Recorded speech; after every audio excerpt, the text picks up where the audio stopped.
Mais qu'est-ce qui vient de se passer? GG Tottenham. Salut à tous, aujourd'hui on se retrouve pour faire le débrief de cette grosse rencontre entre Manchester City et Tottenham. Victoire 2-0 de Tottenham à l'Etihad Stadium. Pour une nouvelle fois que Tottenham s'en va à l'Etihad pour gagner. Franchement c'est devenu un peu une habitude. Là maintenant ça fait déjà depuis je crois 2023. City n'a plus battu Tottenham là-bas, à domicile en tout cas. Mais là pour la première des Sky Blues à domicile, et ben c'est une défaite. Il commence la saison à domicile avec une défaite à domicile et ça devient compliqué, surtout lorsqu'on voit la semaine dernière face à Wolverhampton comment ils ont été monstrueux, comment vraiment on a vu de très belles choses et que là on s'est dit que Manchester City allait être vraiment une équipe beaucoup trop forte cette saison. Et ben là, ils ont eu encore une fois un faux pas et beaucoup de choses qui s'est passé dans ce match qui montraient comme quoi on est retourné sur le Manchester City de l'année dernière.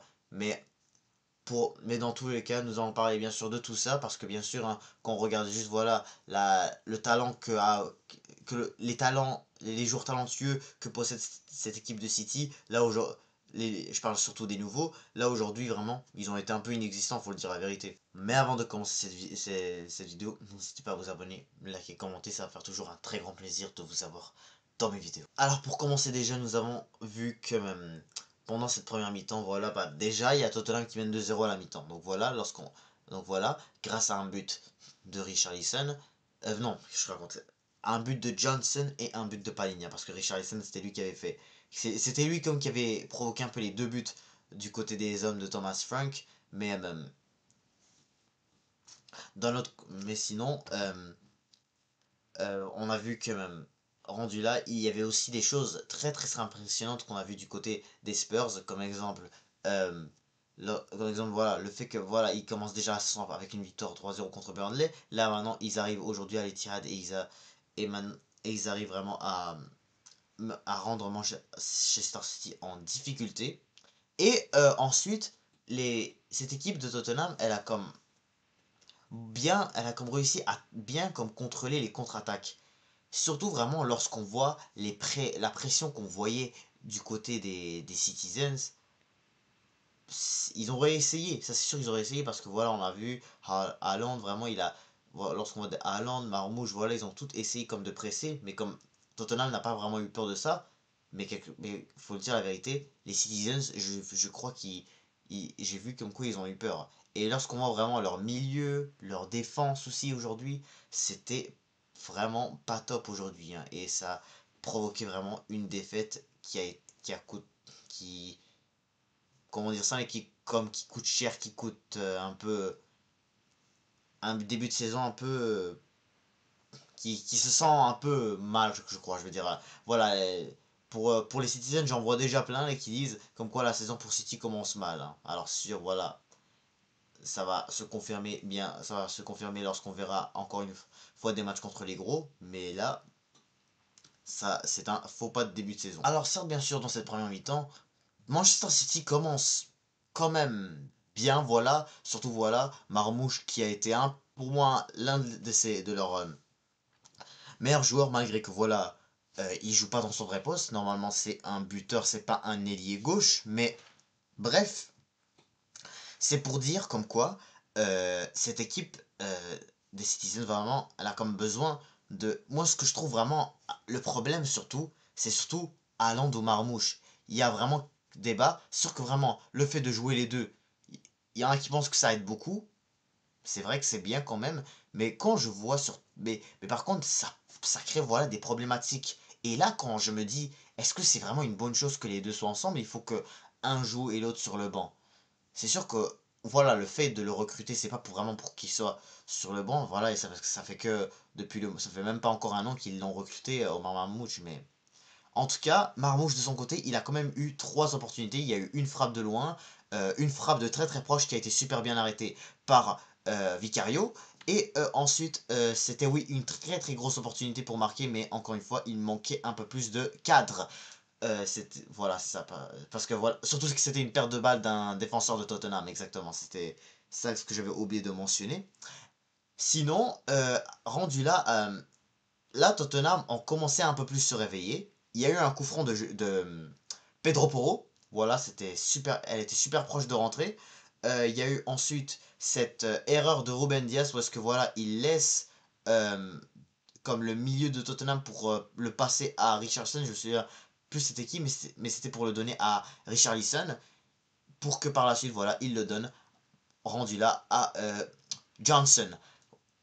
Il y avait ça c'était en plus vérifié par la VAR et finalement il n'y avait pas hors-jeu. Ça se voyait au début mais finalement c'était c'était pas vraiment si hors-jeu que ça. Et puis là, lors d'un 6 mètres, tu as James Trafford qui joue son deuxième match, son premier match plutôt à l'Etihad Stadium devant ses propres supporters et là il a comme paniqué et plutôt il l'a plutôt donné à Nico Gonzalez que voilà, fallait peut-être juste la décaler, je sais pas. Et apparemment, il y a eu Richarlison qui se trouvait juste à côté.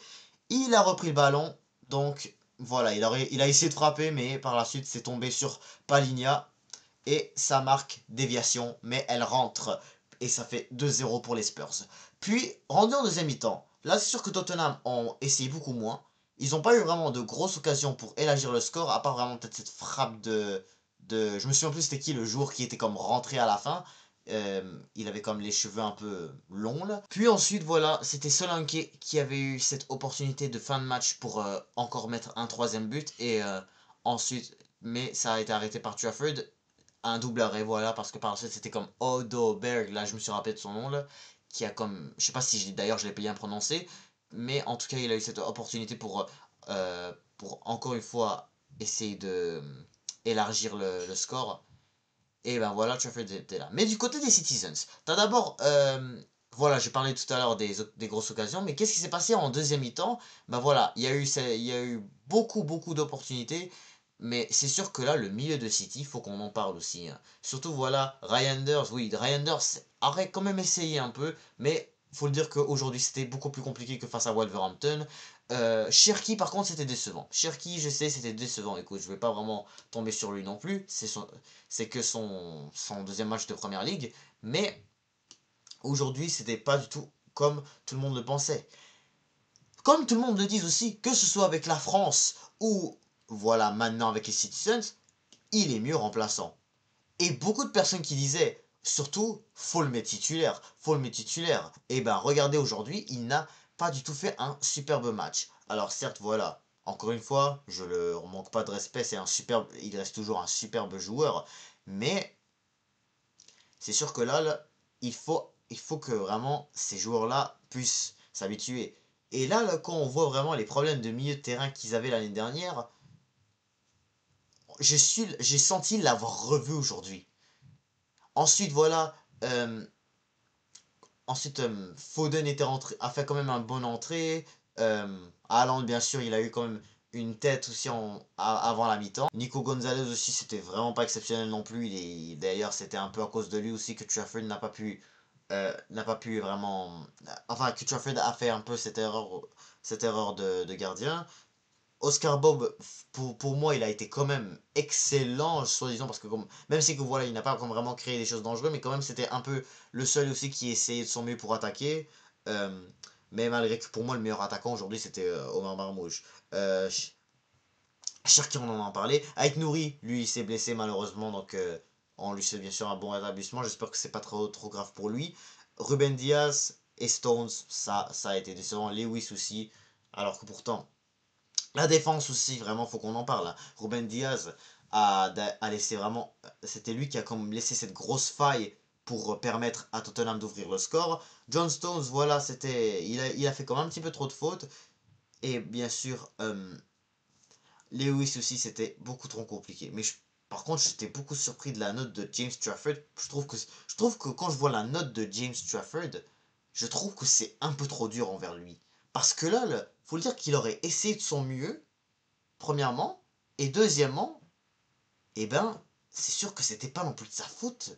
À part le deuxième but, je sais, voilà, c'était pas du tout un très bon dégagement, mais je veux dire, c'est un peu trop dur là. C'est un peu trop dur de lui donner cette note là. Alors certes, voilà, dites-moi bien sûr en commentaire ce que vous en pensez, mais c'est pas du tout. Je trouve que c'est un peu trop dur pour moi de mettre cette note là de 2,1. Parce que quand même, il aurait essayé de son mieux lui aussi. C'était que son deuxième match. Donc fallait. Pour moi, j'aurais comme mis quand même un 3-4 là quand même. Non, non, pas 4 là quand même. Là, je vais dire un 3.4-5 genre je dirais quand même. Parce que quand même le 2 là, écoute, c'est un peu trop bas je trouve. Et bien sûr, ben, Rico Lewis aussi, voilà, il a été bien, il a été bien, il a eu beaucoup de mal face à des Bentancur, face à des Brennan Johnson aussi, ça a été aussi beaucoup plus compliqué de son côté aussi. Donc vraiment, cette défense de City, c'était pas non plus top, et encore, et encore pire, je dirais, le milieu de terrain. Mais du côté de Tottenham, par contre, j'ai été impressionné de beaucoup de joueurs, comme exemple, Pape Matar Sarr, excusez-moi. Sarr, pour moi, il a été excellent. En tout cas, d'ailleurs, il a souvent été un élément important pour Tottenham, mais à ce point-là, vraiment, il a été aussi excellent lorsqu'il avait le ballon. C'était souvent un peu grâce à lui qu'il avait les attaques, tout comme Bentancur, c'était la même. Coup de douce aussi, c'était excellent aussi, parce que vraiment, il a été très bien dangereux, mais c'est sûr que vraiment, faut le dire que du côté de Tottenham, les deux joueurs qui ont été les deux joueurs, je veux dire, qui ont été vraiment décisifs aujourd'hui pour la victoire, bah, bien évidemment que c'est Brennan Johnson et Richarlison qui ont tout simplement fait un top match. Les deux ont fait un top match aujourd'hui. C'était d'ailleurs grâce à ces deux-là qu'il y a eu le but. Sinon, pareil pour. Sinon, dans cette défense, Romero, Van de Ven, bien sûr, ça a été aussi très fort. Et Pedro Porro aussi, en tout cas, ça a été beaucoup plus compliqué parce que voilà, quand même, faut se rappeler aussi que James Trafford de son côté aussi avait quand même kické qui avait quand même qui a quand même rentré sur coup de 12 je crois là, et voilà, c'était pas vraiment une faute sifflée.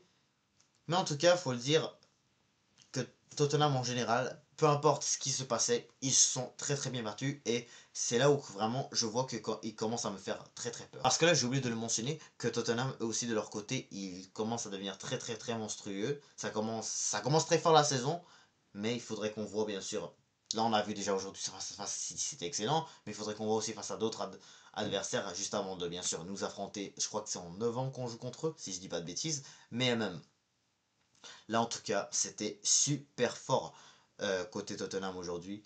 Et même côté City, bah, il va falloir qu'il se réveille rendu là parce que là c'est pas du tout un très bon début pour la saison. Surtout vraiment à domicile, tu commences ton premier match en perdant. Donc, c'est sûr qu'il faudra beaucoup plus. Il faudrait un grand réveil.